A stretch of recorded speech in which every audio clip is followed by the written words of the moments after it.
Well, this is all pieces of the car that popped off when I hit the car that you absolutely cannot see when his rump is facing you. They are pitch black, and it is 4 a.m.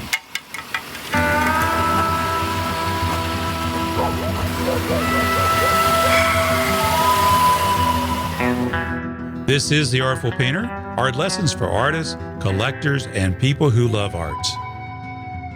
It's been way too long since I last uttered those words, and I have to admit, it feels really good to be back in the saddle again. I want to thank my friend Chris Kolupski for joining me today. He kindly and patiently agreed to help me dust off my recording equipment and bring The Artful Painter back to life after a hiatus of almost 3 years. Chris was originally featured back in episode number 56, and I published that episode back in 2021. So that was a couple of years before my wife and I packed everything up in the wagons and moved to the western slope of Colorado. So it's good to be back. And this time, recording from Colorado. In this edition of The Artful Painter, Chris Kolupski talks about his unique artist education experience that he calls Paint Out West. And believe me, it is more than just about painting. It's about all the adventures and mishaps that go into painting outdoors. Now, there is a good reason why I call Chris the Indiana Jones of outdoor painting. Here are just a few that you'll hear about in today's episode. He talks about crashing into stealthy cows in the middle of the night in the backcountry roads of New Mexico. He talks about his daring attempts, not just once, but twice, to rescue either gear or paintings from the steep cliffs of Canyon de Chelly or the Grand Canyon. But wait, there's more. Chris calls upon his skills of diplomacy with a rancher whose land he and his students inadvertently trespassed. Talk about a nerve-wracking situation. How does it turn out? Well, you'll have to listen to find out. And what happens when you go horseback riding deep in Navajo land on a horse that is obviously annoyed with you? And then there's that time he got towed off by a rude photographer in Arches National Park. What would you do? How would you handle that situation? I'd like to invite you to tune in for a blend of humor, inspiration, and practical advice in this edition of The Artful Painter.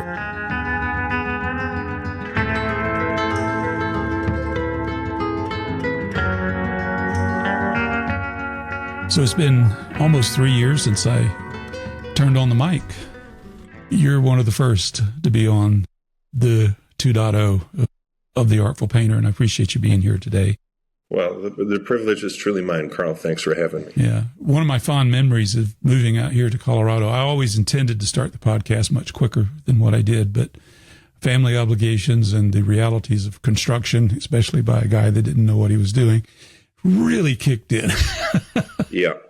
But I will never forget you showing up here. It was in October of 2022, and I'm sitting out in front of my little camper that I'm living in at the time, and my house is a mess. It's a total dump. It's in destruction phase right then. And you come on one of your Paint Out West, I think it was, adventures, and I was so happy to see you. It was a really, really nice visit.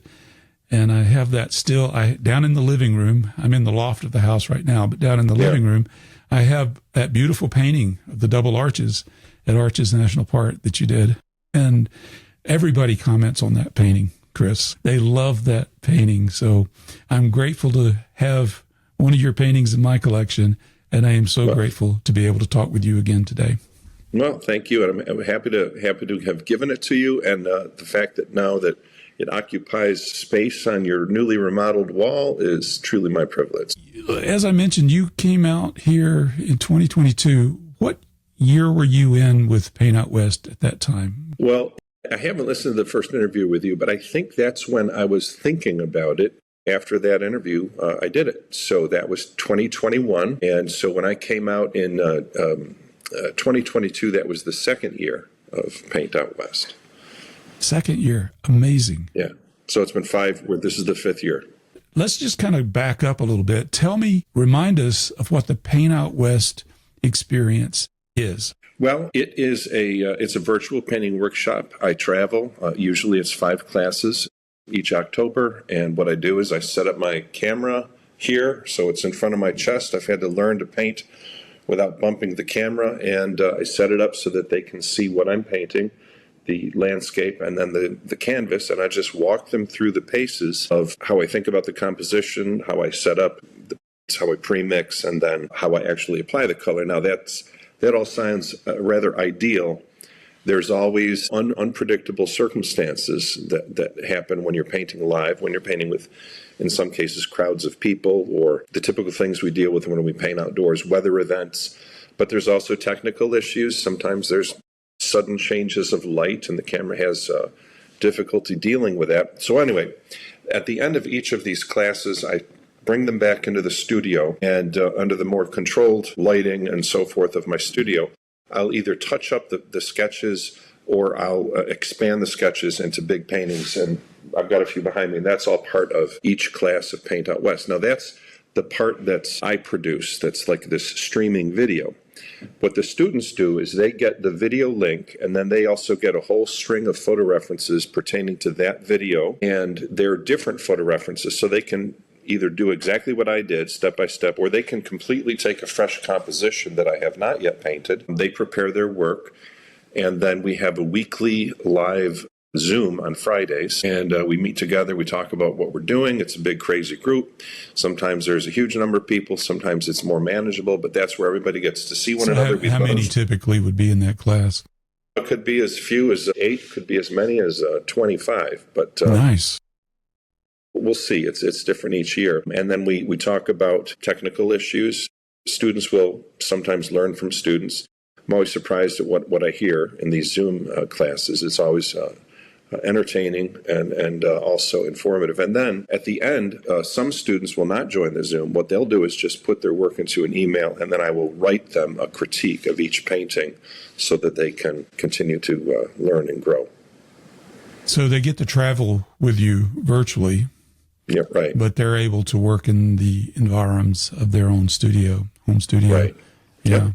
That's a neat experience. I follow you on Instagram, and it's always fun to watch you travel different places. And it's really an exciting way to teach. I think most people, when they teach a workshop, it's one locale, that's where they are, and that it's live.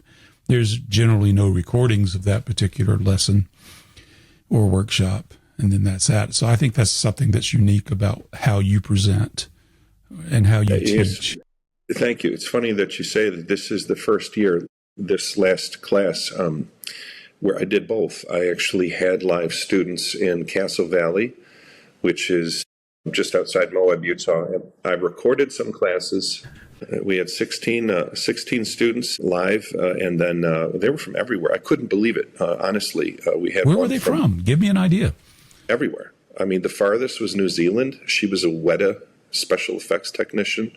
She flew up. I kept asking her. I said, her name was Beth. I'm like, do you have family here? No. I mean, I kept thinking there must be some other reason she flew here other than me. No, she flew from New Zealand to be in the Paint Out West workshop. Then I had an equestrian painter from Britain, Emily. She was a lot of fun.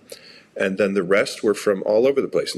New York City to California. I mean, I had people from everywhere. There was nobody there from Moab, Utah, which was kind of cool. But anyway, that was the live component. And so going forward, starting next year, the Paint Out West will be both live and recorded. The live one will be in May, and the recorded classes will go out in October. So where do you plan to go? Next year, I'll teach live in Castle Valley. I'll change the way I do it a little bit. So there's millions of places to paint along the Route 128 Utah corridor. But what we won't do is paint in the afternoon. So it's May, it's Moab, it's the high desert. So we'll paint from about 8 a.m. till noon. Then we'll take an extended break. It's not just a lunch break. It's basically like a siesta length, middle of the day, get out of the sun break, because we don't want people having any kind of heat stroke. So from about noon till maybe 4, it's our own personal time, but then we'll regroup at 4 and paint again until 8, and extending into the golden hour, and that'll be outside of the Route 128 corridor. We'll be in Dead Horse Point, Canyonlands, and Arches, and those we have to be careful. Those will be meetups, so we will be painting as a group more casually, But then when we're on the Route 128 BLM land, I will be instructing the group. I teach in person there, but then I teach virtually at the more iconic places. When people kind of vicariously travel with me, they want to see the more iconic locations, but to actually teach a workshop in those locations is quite a bit of approval process, paperwork, and insurance and logistics. And whereas BLM land is, it's a little bit of a free-for-all. Although I did get kicked off of, almost got kicked off of someone's land this year. But anyway, they were really nice. I didn't know that they actually What happened? It was along 128. It was a beautiful first class of the live class. Anyway, a guy shows up. We're all lined up along a creek. I think it was Professor Creek. We're all lined up along it, painting. And here comes a nice guy. He had talked to some other students before he got to me, so I think they sort of tenderized him. He got warmed up to the notion, and when he finally got to the instructor, he let us know that we were on his land, but then he said, "That's okay. Oh, it's all right, just next time, blah, blah, blah." So I got his number. We'll probably actually paint there again, as long as I call him up. I talked to his wife on the phone. She'd be fine if we paint there again. The reason I would even think of it is because with that little creek running through the foreground, and then you've got these huge buttes around you, and in the background you can get some really cool views. And there aren't too many creeks in Professor Valley or Castle Valley, so a little water in the foreground is really, really good. Well, it's good that it worked out then. Your diplomatic skills came into play there, and it's great that your students tenderized them, as you said. I can understand why they feel that way, though. Huge liability issues and things like that. So yeah. I hope they do let you back on. That would be great. What a privilege. Give them a painting. Yeah, I should. Yeah. There's 16 versions of their land, right? All of exactly. 16 different interpretations of a beautiful spot. Mm-hmm. I didn't know that was privately owned land there. Well, that little section is, but the thing is here in the East, it's all privately owned.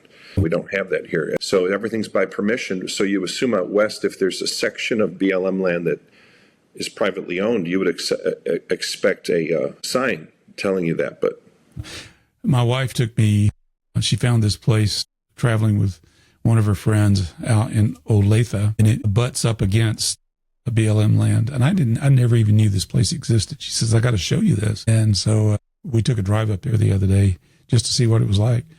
But you see pockets of private land coming up against the BLM land, and there's signs that says this is private property, keep off.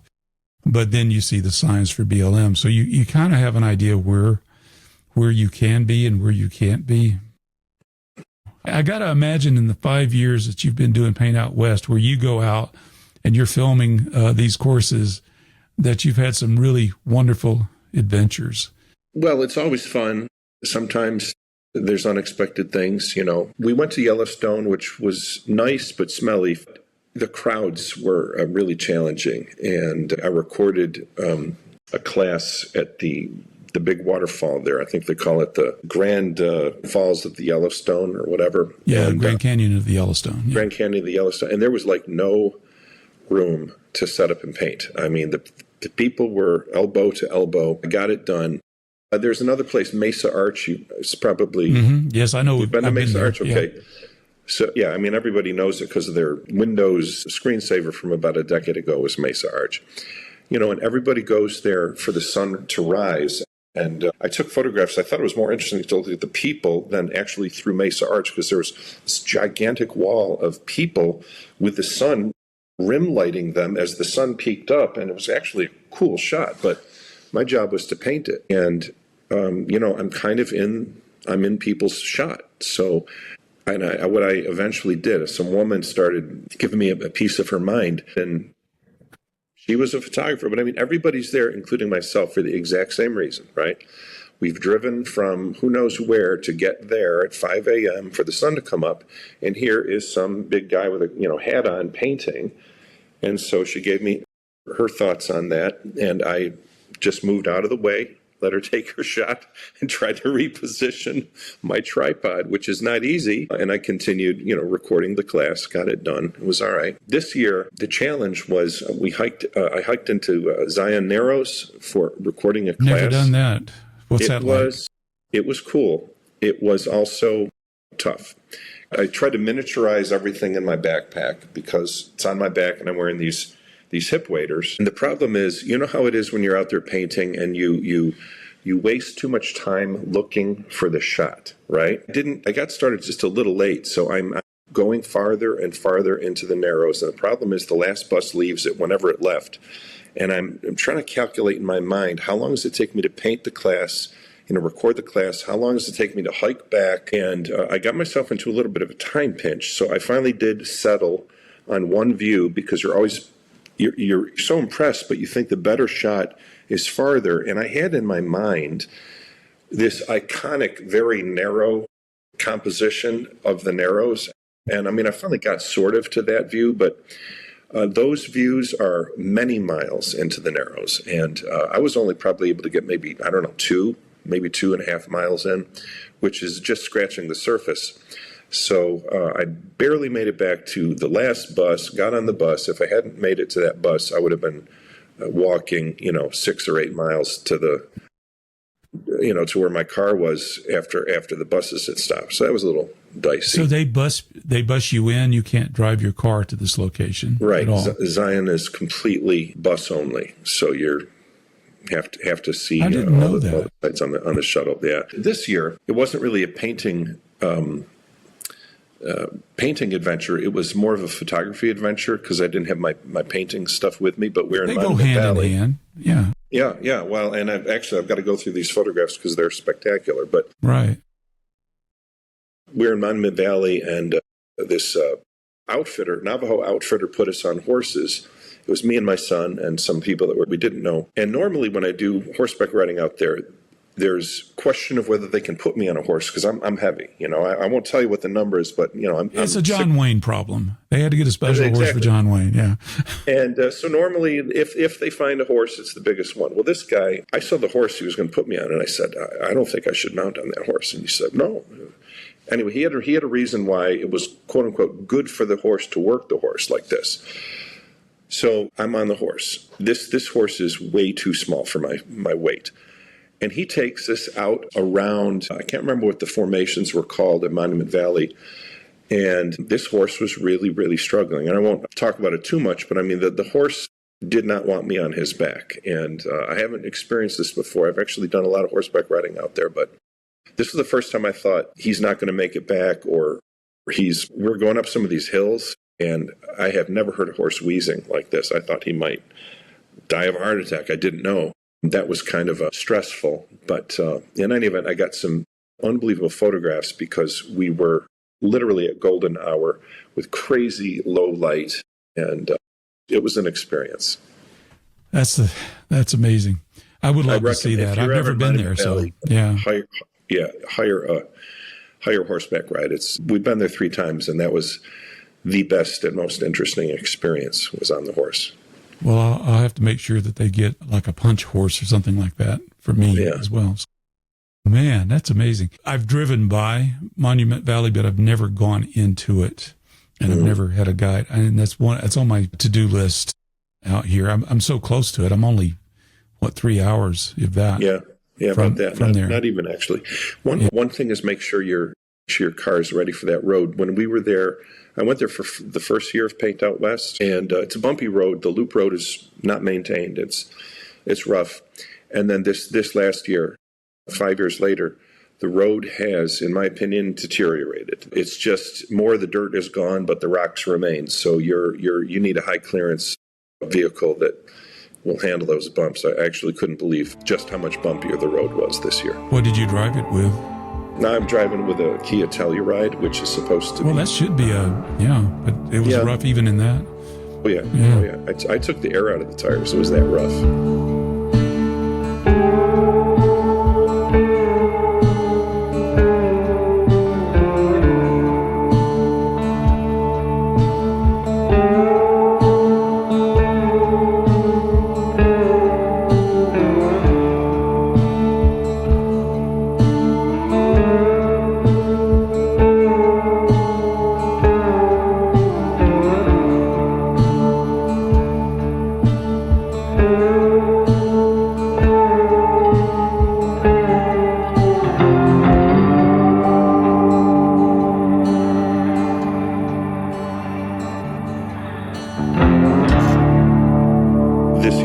big adventure for us was we had to drive to Toroweap, which is along the north rim of the Grand Canyon.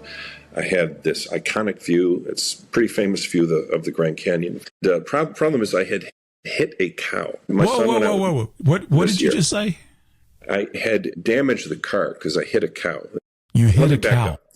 Yeah, I hit a cow. So we had gone to Santa Fe and Taos, not to record classes, just to scope it out. Probably will record a class in Taos Pueblo because that was remarkable. That's a beautiful place, yeah.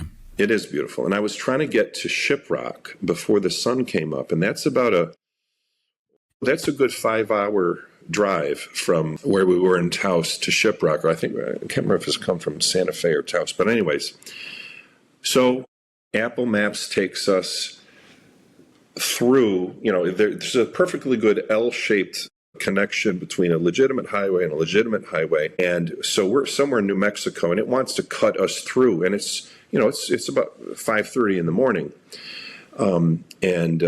Anyway, make a long story short, I'm just driving through who knows where land, and the car is supposed to tell me when stuff is in front of it. And I hit what I think is the biggest speed bump in the universe, and I can't believe this noise. No. I get out of the car, and I go around and look, and I'm expecting I've blown out a tire. Tires are fine. The front of my car is gone. The front left quarter panel. The front left quarter panel, the left corner of the car is gone. Below the headlight, which is cocked this way, everything's gone. And I'm looking at pieces of radiator and a perfectly good tire. This is, by the way, before I've recorded any of the classes for Paint Out West, right? So make a long story short, I make a U-turn. I'm like, I must have hit a cow, except I didn't see any cows. So now I turn around and I almost hit another cow because these are black Angus cows. My car can't see them. And the thing is I can't see them. The headlights, it's like stealth material. Their coats are like absolutely designed so that you cannot see light reflect off these cows. The only way I didn't hit the cow the second time is he's turning around sideways, giving me the side eye, right? Like this. And I see the side of his head in my headlight. And I'm like, holy smokes, they're still in the road. So we get out of the car and there's pieces of my air conditioner and there's some lady hollers from a house, "Did you hit another cow?" I'm like, well, I hit a cow, and then she's hollering to somebody else. They hit the cows again. Again. So anyway, and there was no dead cow. I was only driving probably maybe 25, 30 miles an hour, if that. And my son said he saw a cow that looked like his flank was scratched up a little bit in the back, but there was no broken bone there, and the cows didn't learn. But anyway, what I was getting to is, we decided that I would get the car to a garage once I got closer to Grand Junction, but I had all these places I had to hit first, right? So to keep to the schedule, now I had a headlight that worked. Everything worked but my air conditioner because the feed, anyway, the piping wouldn't go to the dashboard, so I had no way to cool down the car. So we drove to Toroweap. The thing with Toroweap is it's 60 miles of off-road driving. You enter it, I don't know where we entered it, somewhere on Mount Carmel, Utah. So we get in this dirt road that becomes a smaller dirt road that becomes a smaller dirt road till finally you're on a rock road that was actually more difficult than the Monument Valley Loop Road. It is really,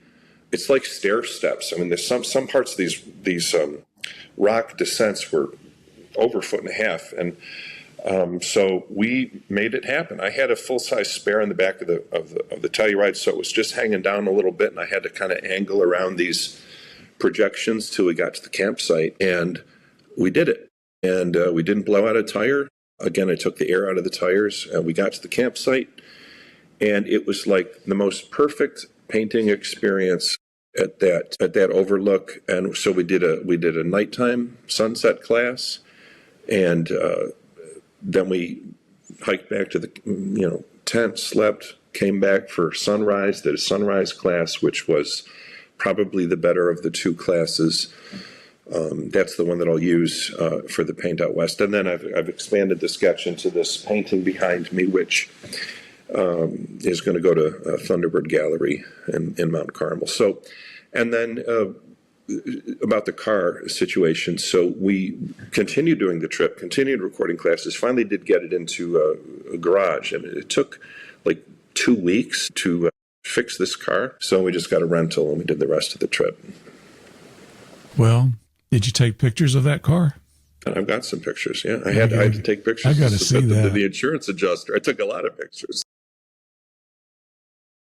I shouldn't laugh at you, Chris, but that's an amazing story. And it was worth it, wasn't it?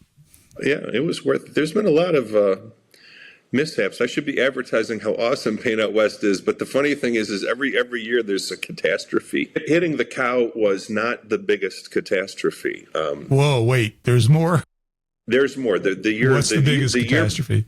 The year previous was the biggest catastrophe. Again, first class. So this time we're in Canyon de Chelly, and we're going there again this year. Different overlook, Canyon de Chelly. Have you been there? I have been out at the rim. That's it. Okay. I want to get a guide and go down into it, see the Edgar Payne vistas, if you will. So yeah. I'd love to see that. Oh, you'll love it. So there's two sections of the canyon, and we're up Canyon del Muerto, which is the left side of the Y shape. And it's my first class of last year's Paint Out West. Everything is like perfection. The light is perfect. I set up the camera. Now it starts to be windy, right? This is before I improved my tripod anchoring system, because right now I have a fantastic way to anchor a tripod now. So I just set up my camera tripod and my painting tripod. 7:30 a.m. I'm painting away. It's perfect. Everything is going perfect. And the wind kicks up, and I know that I'm on the edge of it's too windy. And the way I work is I have just a vertical board, okay? It's kind of like a wind sail, It's a vertical board that's got my colors on it. So it's not laying flat like this. Right. It's but then my like camera that, yeah. is here. And right. my camera is here, separate tripod, my board is here, and the wind starts to kick up pretty good, and I'm hanging on to things, right? Make a long story short, the wind kicks up and the board starts to tip. And we're at the edge, right? There's a brick. What's the drop there? Well, the drop's about 1,000 feet, but about 60 feet below, I know exactly how many feet below. 60 feet below is an outcrop, right? That is like a little ledge before it goes the rest of the way down. So anyway, my painting starts to go, and I foolishly grab the painting tripod, and then I watch my camera go right over the edge. So the camera is now over the edge, tumbling. It's the only camera. So end of the day, my son and I we contact the people that are in the office at Canyon de Chelly. They can't help us. They send us into the town of Chelly. We go in there. I'm in offices, and there's talk of sending a drone and a really nice lady and all this stuff, and it's going to take longer and longer. And I'm like, meanwhile, I'm thinking to myself, I could probably get some PVC pipes and get them attached together with like Gorilla Tape, and then at the bottom of this thing, I could probably make like a Q-tip of sticky Gorilla Tape, right? And if I can just get this down, so I go by 60 feet of PVC pipe, and I hook it together into this giant Q-tip, and I've also got a bucket and a rope, because I know that if I get it on there and start to pull it up, it's going to hit rocks, and the camera's going to fall off the bottom. So if I get a bucket, I can maybe pick it up on the Q-tip, get it in the bucket, and then pull the both up, right? Well, it totally doesn't work, because the camera has fallen just 4 or 5 feet out from the edge, and the PVC extended at 60 feet does not have enough rigidity, so it goes straight down, but the camera is here. So it seemed like a good idea at the time. Seemed like a good idea. One of the fellas there. So the Navajo are selling artwork all over Canyon de Chelly. Beautiful rocks. We bought some. My son bought some. And there's a guy who's selling his rock paintings. He sees us now coming back with this foolishness, this contraption that we've got set up. Asks us what we're doing, and before I can stop this guy, he's climbing over the edge. And he climbs down and around, and then we don't see him for 5 minutes. And do you call 911 at this point? No, there is no 911. This is the heart of the rest. Maybe there's 911 in Chelly. I shouldn't say that. Finally, he comes back up, and he's got my camera, and he saved it. His name is Karsten Draper. Turns out the scene that I was painting off the edge is actually his home for half of the year. The rock formation is actually where he brings his sheep So Oh, my goodness. we bought him lunch, and we gave him a big thank you gift, and then I gave him the painting too, and then we dropped him off back to his hogan. And so he takes his family and his goats from the upper half of it all the way down, literally into the valley that I had painted, and spends part of the year down there and then part of the year up on top. So he saved last year's entire Paint Out West because he rescued my camera. So that year's edition is dedicated to him. What was his name again? Yes, I did. I literally dedicated the class to Karsten Draper. Karsten Draper. What a hero. Karsten Draper. So tell me, what was the condition of the camera? Camera was fine. It was fine. What kind was it? My iPhone. That's the best kind. Don't That's ever the be best ashamed kind. of the iPhone. That's the best kind. You know, I get the. Was the film rolling, the video rolling as it went down? It was. That's in the video too. That's in that class. The good joke. Yeah. That's in the class. That's awesome. Yeah. And then similar to that, the year before, we were at Yaki Point, which is on the south rim of the Grand Canyon, and we show up at these places, and I try to allocate enough time to scope out and then film a class. And the problem is, I always underestimate the amount of time I need to scope out, and then of course by the time I've got the perfect location, the weather changes. So that's where we were in Yaki Point. So I'm now up against the wall. I have the perfect place to set up and paint. Logistics are figured out, and now we've got like a very small time where there's actually light in the canyon. And so I'm setting up, and my board, the same board that almost fell off Canyon de Chelly, now actually does go off the edge of the Grand Canyon. And kind of like in Canyon de Chelly, it flew over the edge. It flew over the edge of the Grand Canyon. And I look down, and this time it's only maybe 35 feet down, jammed in a bush.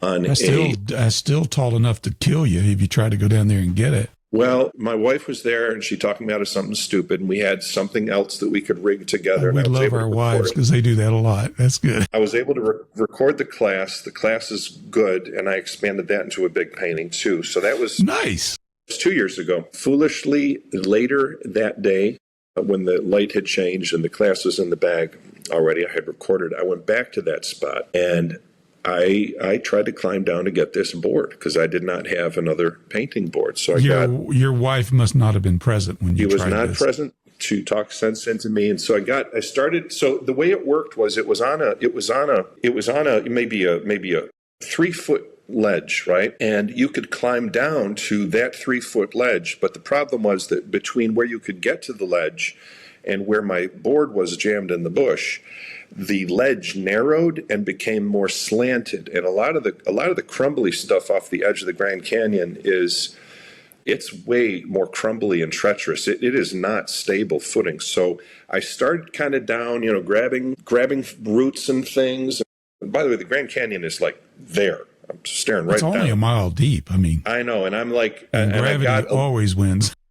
I got a little ways out there, and I can hear my wife talking in my ear, and it was not worth it. And so I abandoned the effort while I still had safe purchase on the better part of that terrace. So I got out of there. This is why I like to refer to you as the Indiana Jones of outdoor painting. Yeah, I'm like the fat Indiana Jones. I'm like the Indiana Jones who likes Mexican food. Any snakes involved in that? So the board, it's lost. Yeah, it's gone. I wouldn't expect it's still there. It's 2 years away. I felt bad because if the wind picked up, man, that thing could. Somebody's going to find it one day. Yeah, it'll be a spectacular find. Yeah, man, that's incredible.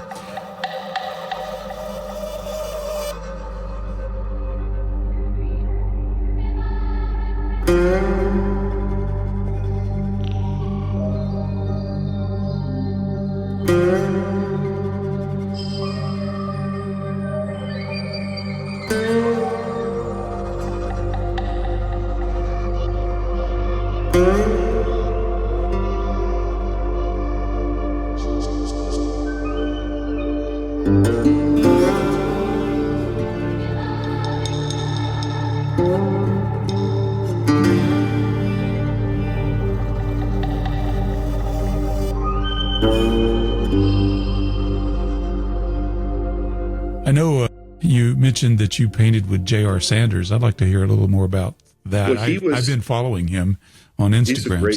He's a great painter. Yeah. So he was there he wasn't there for the Canyon de Chelly mishap where my camera went off, but we painted together in front of, I think they call it White House Ruin. That's inside the canyon. That I did not release as a Paint Out West class. That was just a regular class for my weekly students, but we painted together there. That was good. He introduced me to a guy named Justin So, who runs the horseback outfit there that's at the Y of the canyon. I think it's the only one, Justin So. Turns out he is himself a fairly well-known folk artist. If you look up Justin So, it's TSO. Yeah, he's actually traded in the aftermarket of art. But anyway, right now he owns this huge outfitter and horseback ride and Jeep ride and all sorts of things. So JR took us on a horseback riding tour. So Justin put us on horses. This was a good horse. He was big enough for me. And I can't remember the reason why, but Justin directed us not into the main Canyon de Chelly, but into some other side canyon that I had never heard of. And JR had never heard of. But JR is a very experienced horseback rider. So he took my son and I into this other canyon looking for something else. And here we are in the middle of Navajo Nation. I don't know where I am. And there was places where JR had to basically do some reconnaissance up on the top of this rim because he did not know if we were in the right canyon or if there was another one. So now here I am with my son sitting here at this dead end of a path with blue water hole and a cave in front of us, and JR is gone. And finally he came back and knew what to do and knew how to get us out of there, and he led us right back, and everything was copacetic after that. And then we ended up painting together. Now this last year, JR actually literally helped me get through another wind event. We were at an overlook called Siet Overlook. Beautiful overlook. I expanded that one into a big painting too, but it was another insane windstorm, right? And even with my tripod anchoring, which has rocks and grips and stuff, the board was vibrating so much that JR, who happened to be there, actually kind of held on to the corner of it throughout the whole class. So yeah, he saved me again in that class. I'd like to meet him. He seems like a really nice guy. I enjoy following super nice on guy. social media. And you've seen his work. It's really good. Yeah, very nice. I think you got a novel, not a novel, because it'd be nonfiction. It'd be real. Well, there's a guy, I don't know, have you ever heard of the author? His name is Craig Childs. He's written about, they say you're not supposed to use this name. I can't think of the ancestral Puebloans. We used to say Anasazis. Craig Childs. Yeah, he lives on the other side of the Colorado Plateau here. He lives in, I think it's Norwood. I have friends there that know him personally. Craig Childs. Some great books. He just released one on the night skies. I just got it. I haven't read it yet. His Adventures in the Desert. You talking about going through that, not knowing exactly what to do, is a part of his narrative. It's really fun to read that. I'm just amazed where this man actually goes. And he's probably, I don't know if he's as old as I am, but he's been around. He's 58. I'm looking him up right now. There, he's as old as you then. 1 year older than me. There you go. He's a great author. I've read many of his books. Here. I have not read any of these. And if anyone's curious, I'll include a link in the show notes for this episode here. Yeah, that's pretty neat. But now, so I follow you on Instagram, and I find that your feed is very informative. You start off with the scene, you show how you block things, and it's very consistent. I guess I'm looking a little more insight as to how you go about doing that. Well, so I film everything with a GoPro camera. I have a GoPro for my time lapses. I probably could shoot all of my classes on GoPro, but the problem is a 2-hour, 3-hour class is a lot to move around, as you know, but it's a lot of gigabytes. But anyway, the time lapses are done on GoPro, and then I shrink them down to 15 seconds, and then I put the finished painting as the hook. Then I yank it away, So you get a 1.75 second of the hook. I yank it away, and then I show them how it's constructed for only 15 seconds. And it's playing with it's not playing with people, it's playing with the algorithm. The algorithm has to see, we're talking Instagram nonsense here, which none of us like, but the algorithm has to see that people stare at your content one heartbeat longer than they stare at somebody else's, right? This is unfortunately the ridiculous world we've built for ourselves. And so that teaser and hook tends to keep eyes on my content, and it's helped a lot. Another interesting thing, I think about this, and I wonder how much it damages me, and I wonder how much it helps me.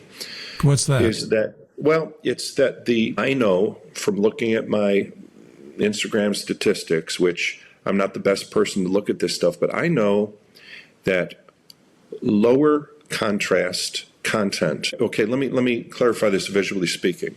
This is the same lesson I learned when I was doing a lot of art competitions, by the way. Instagram just underscores this lesson. Punchy, high contrast, simple paintings do better both in art contests and Instagram than subtler, continuous tone, less simple compositions. Compositions with greater complexity and more halftones do not hook people and do not win competitions. Generally speaking, somebody can say, oh my God, you can't make that generalization. I'm speaking broadly. And I think, so the question, Carl, that I ask myself is, how much has that damaged me as a painter and how much has it helped me? I think mostly helped me, but I can see that there's a downside to it. But essentially, it amplified who I already was, because before there was Instagram or before art competitions, I tended to be a high contrast painter who was always going for punchy exaggeration, and I've dialed it back a little bit. But Instagram and the competitions have pushed me a little bit more toward embracing my instinct to make high contrast paintings. And have I left some art unexplored on the table? Like, have I not explored the halftony paintings? Maybe, but it wouldn't actually be true to myself to become a real subtle halftone painter. And here's another thing, and you know this too from your own painting.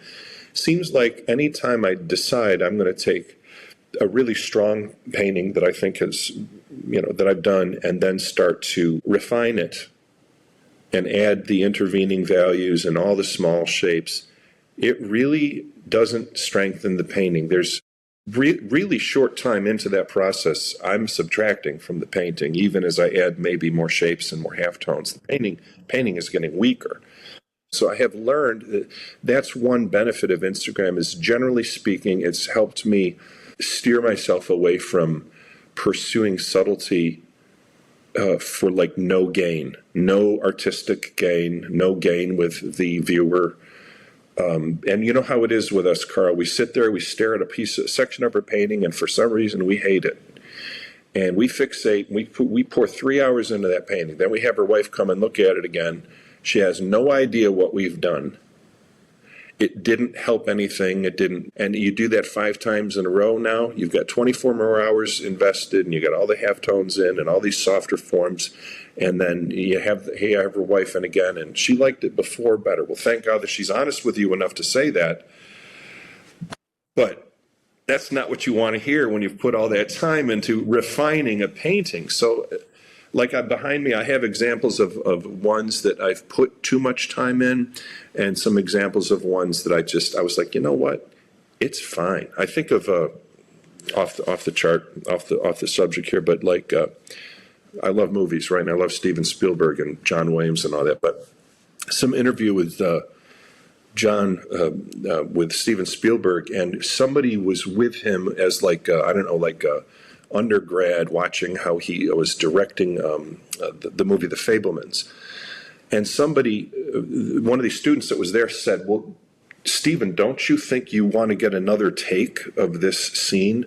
And Stephen said, I know I've got 8 takes, and do I think I could get the take to be slightly better if I did 9 or 10? He goes, I probably could, but what I've got is good enough, and the sooner I get done with this movie, the more time I have to make the next movie.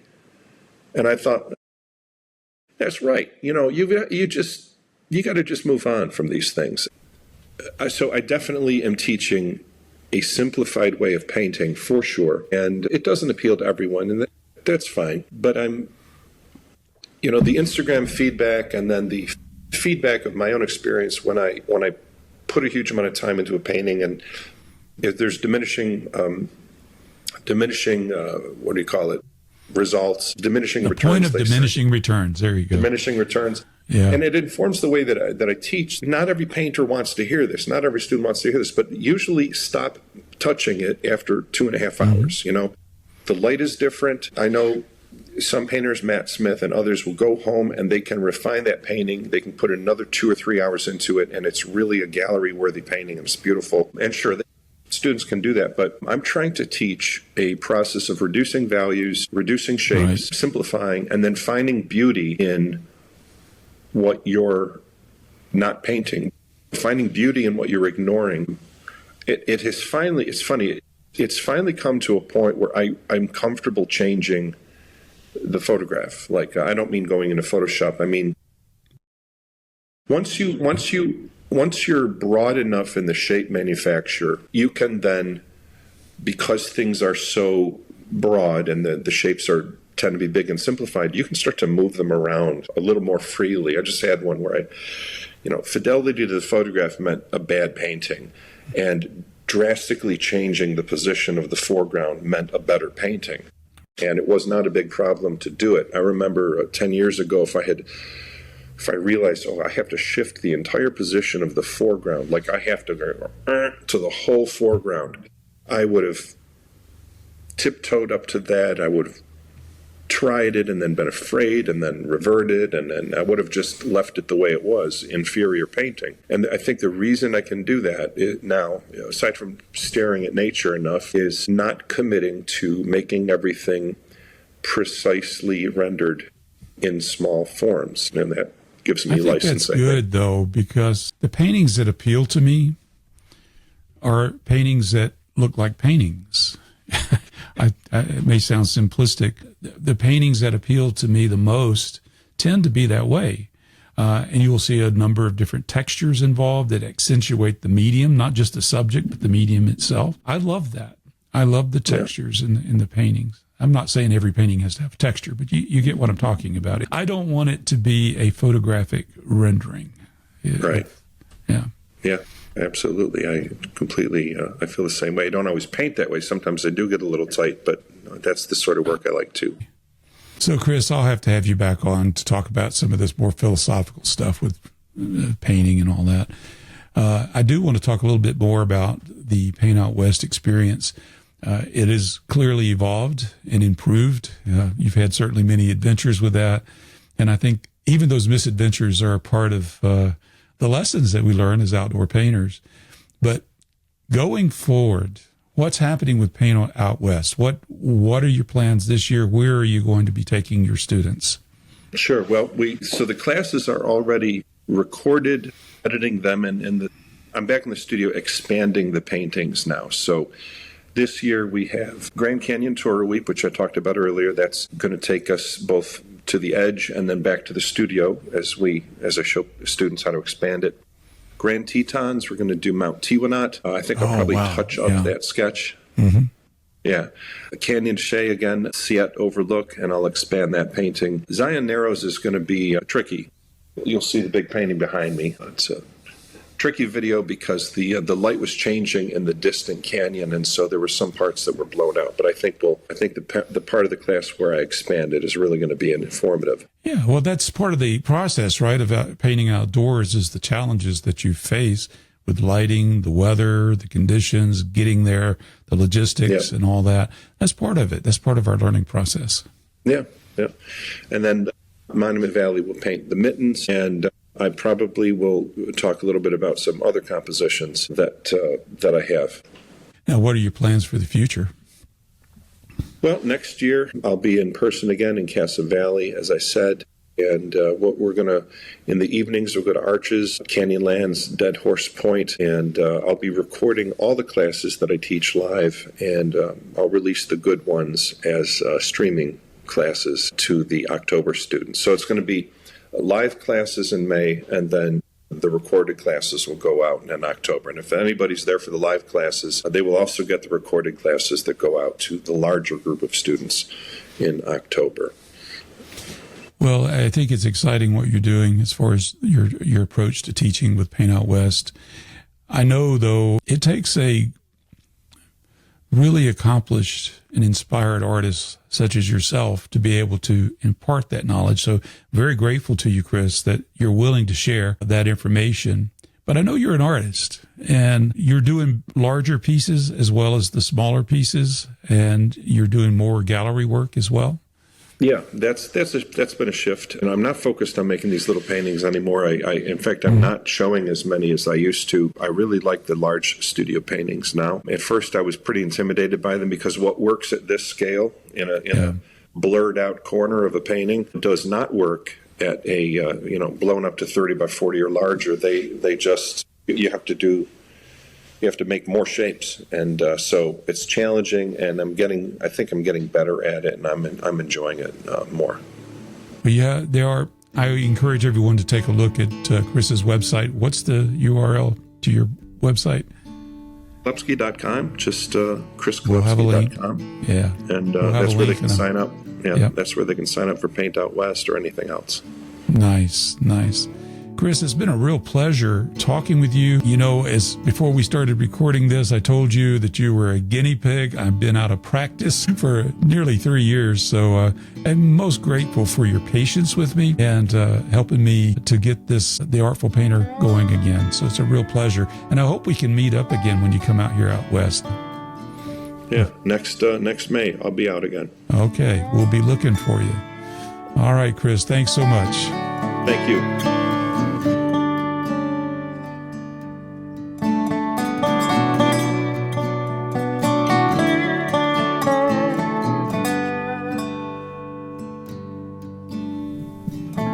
I'm truly grateful to Chris Kolupski taking the time to talk with me and helping me relaunch The Artful Painter after 3 years of hiatus. It's been fun. It was a fun conversation. Now, I'm clearly out of practice. Technology especially. Things have moved on in the last 3 years. I've got some bugs and kinks I've got to work out. I got the fuzzy voice. I don't know what's going on with my sound recording and all that. But once I get moved into my new studio, I'm working on that. I've been working on it feverishly for the last 3, 4, 5, 6, 7, 8. Yeah, 8 weeks. And I was hoping to be moved in by now, but I still have probably another 2 weeks worth of work to wrap up. So once that's done, I can get my studio permanently set up like I had back in Georgia, and I can get all the kinks worked out at that time. But I really appreciate your patience. So this is the start of something I want to say new. I guess it is new in a sense because I'm starting it all over. That's basically what we're doing here. So I appreciate your patience, and I appreciate your support. If you'd like to find out more information about The Artful Painter, go to theartfulpainter.com, and I'll see you all in the next edition.